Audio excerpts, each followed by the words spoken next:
بسم اللہ الرحمن الرحیم۔ السلام علیکم دوستو۔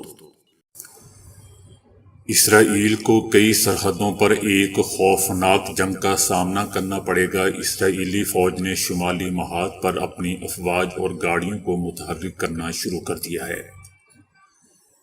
اسرائیلی فوج اور لبنانی حزب اللہ دونوں نے اعلان کیا ہے کہ انہوں نے غزہ کی پٹی سے باہر اسرائیلی اہداف پر حماس تحریک کی کارروائی شروع ہونے کے اگلے دن سے ہی دوسری طرف میزائلوں سے بمباری کی ہے۔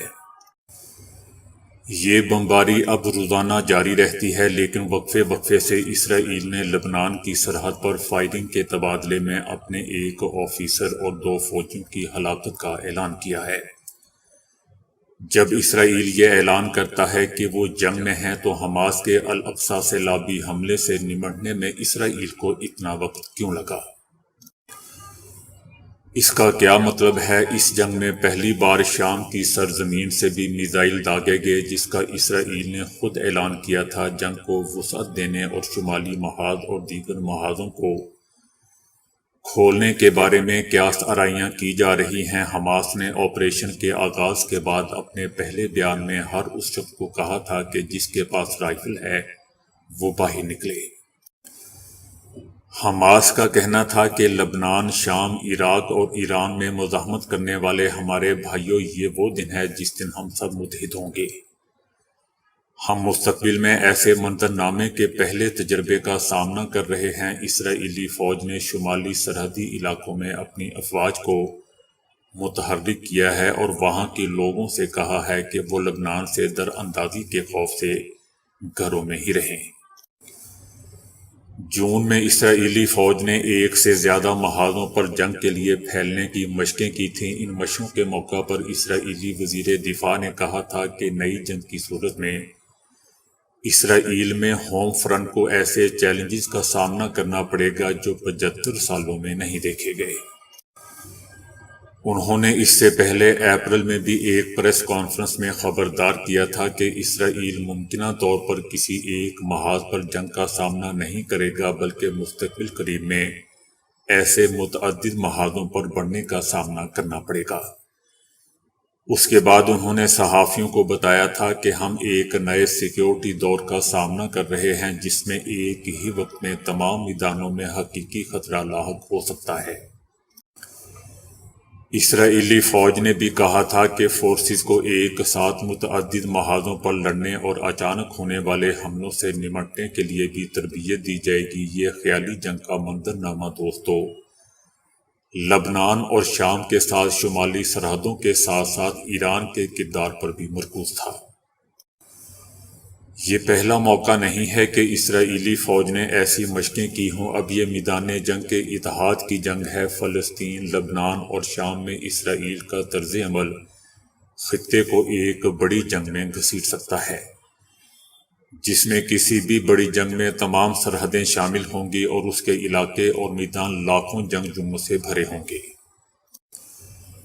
غزہ کی پٹی سے حماس اور جنوبی لبنان سے حزب اللہ کی قیادت میں معروف جنگی محاذوں کے علاوہ مبصرین نے نئے محاذوں کی بات کی ہے، جن میں شام، مغربی کنارے کے علاقے اور اسرائیلی ہوم فرنٹ شامل ہو سکتے ہیں۔ اس میں سب سے زیادہ موجودہ خطرہ ایک ایسی جنگ کا ہے جو شمال اور مشرق میں چھڑ سکتی ہے، اور ایران کے ساتھ اتحاد کرنے والی ایسی جماعتیں جو مغربی عراق سے بھی حملہ کر سکتی ہیں۔ یہ پہلی بار ہے کہ عراق کی طرف سے اسرائیل کے خلاف اقدام کی بات کی گئی ہے، اور یہاں سے مراد دوستو ایران کے وفادار مسلح دھڑوں کی شرکت ہے۔ ایران، حزب اللہ، شام، حماس اور اسلامی جہاد 50 سال پہلے شامی اور مصری حملوں کو دہرانے کی کوشش کریں گے۔ اسرائیل کو آج ان ٹینکوں سے خطرہ نہیں ہے جنہوں نے 1973 میں گولان کی پہاڑیوں پر حملہ کیا تھا اور تقریباً بحیرہ گلیلی تک پہنچ گئے تھے، اور نہ ہی مصری افواج کے خطرے سے جو نہر سویز کو عبور کرتے ہوئے اسرائیل کے زیر کنٹرول علاقوں تک پہنچ گئے تھے،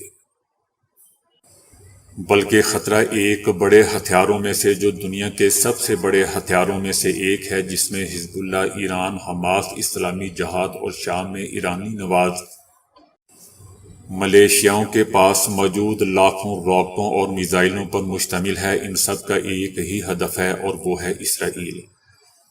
اب یہ ممکن ہو گیا ہے کہ جنگ متعدد محاذوں پر اور دور دراز مقامات پر، زمین پر، فضا میں، سمندر میں اور معلومات اور سائبر ڈومینز میں جنگجوؤں کے ذریعے چھڑ جائے۔ مزاحمتی محاذ کی تقدیر اب ایک دوسرے سے جڑی ہوئی ہے اور ہر کوئی متحد ہے، اور اگر اسرائیل اس کے کسی بھی جانب سے حملہ کرتا ہے، محاذ کا دوسرا حصہ اس کی مدد کو آئے گا۔ جس کا ہم نے جنوبی لبنان اور غزہ میں جو کچھ ہو رہا ہے اس کے ساتھ مل کر راکٹ داغنے کا مشاہدہ کیا، ان کا مشن یہ ہے کہ وہ سب کچھ کریں تاکہ ایسا دوبارہ نہ ہو۔ اب سوال دوستو یہ پیدا ہوتا ہے کہ امریکہ اس عظیم بڑی جنگ میں مداخلت کرے گا؟ وائٹ ہاؤس اور پینٹاگون کے بیانات سے لگتا ہے کہ امریکہ اور اسرائیل کے خلاف جنگ میں شامل ہونے والے کسی بھی فریق کے خلاف مداخلت کرے گا۔ یہ پہلا موقع ہے کہ اسرائیل نے اپنی جنگ کے دوران کسی اتحادی ملک سے فوجی مدد کی درخواست کی ہو۔ امریکہ نے ایک طیارہ بردار بحری جہاز اس خطے میں منتقل کر دیا ہے، یہ کہتے ہوئے کہ وہ حماس کے حملے کے بعد اسرائیل کی حمایت کرتا ہے۔ اس نے اسرائیلی فوج کو فوجی امداد اور مزید گولہ بارود فراہم کرنا شروع کر دیا ہے۔ اگرچہ ابھی تک ایسے کوئی اشارے نہیں ملے ہیں کہ امریکہ اس جنگ میں براہ راست داخل ہونے کا ارادہ رکھتا ہے، لیکن امریکی حکام کے بیانات اور پیغامات نے اس کردار کے بارے میں سوالات اٹھا دیے ہیں جو کثیر محاذ جنگ کی صورت میں اسرائیل کا قریبی اتحادی ادا کر سکتا ہے۔ لیکن دوستو، امریکہ کو عراق اور افغانستان کا سبق ضرور یاد رکھنا چاہیے۔